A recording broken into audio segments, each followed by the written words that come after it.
Have you ever wondered what SSRS is or why some companies still use it today? First of all, welcome to my cyberspace. And now let's get right into it.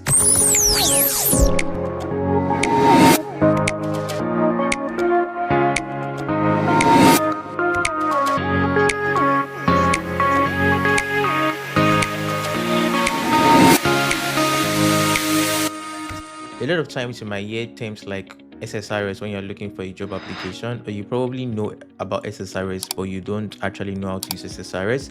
The full meaning for SSRS is SQL Server Reporting Service. SQL Server Reporting Service is also one of the products of Microsoft.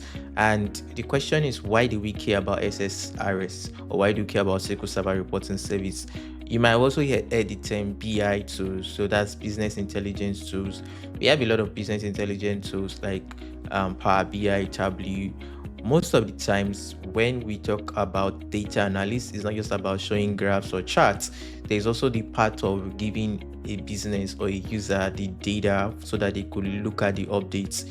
Let's give an instance of this particular data set right here. This data set is about information about crocodile, and right now we have like 1,000 records.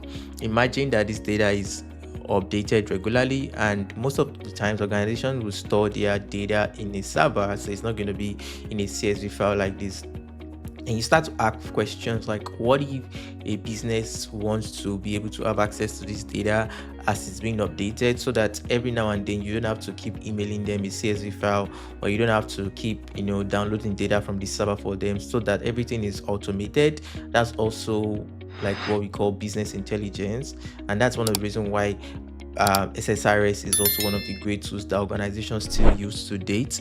And let's say the business also wants to have the opportunity to be able to filter or drop down or just so many like transformation or pre-processing. That is why we use SSRS. So SSRS is one of those like business intelligence tools, and the alternative to SSRS right now is also like what Microsoft viewed, which is Power BI paginated reports. In case you know how to use Power BI paginated reports, then you should be good to go with SSRS.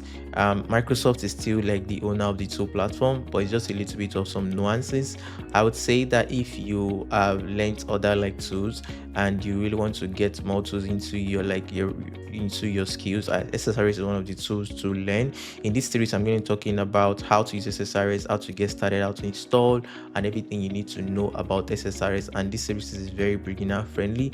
In the next video, I'm going to be talking about why you might not want to learn SSRS and why you might want to learn SSRS. I'm going to talk about that in details. In case this video was a value for time, do to subscribe, like, follow, and share. And as always, thank you for your time and welcome always.